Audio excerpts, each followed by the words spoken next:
kung babalik ko lang yung panahon, kung ML o ROS, kung papipiliin ako, ROS pa rin. Ang problema lang talaga hindi lang talaga naayos yung mga cheater. Tsaka yun nga, masyado nang hindi makapaglaro yung iba sa sobrang laki ng gig.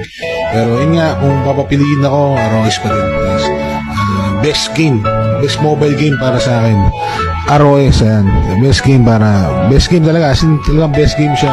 Dahil sa ROS natutunan ko lahat ng klase ng bagay. Natutunan ko na makipagkaibigan sa kahit hindi mo nakikita o nakakasama.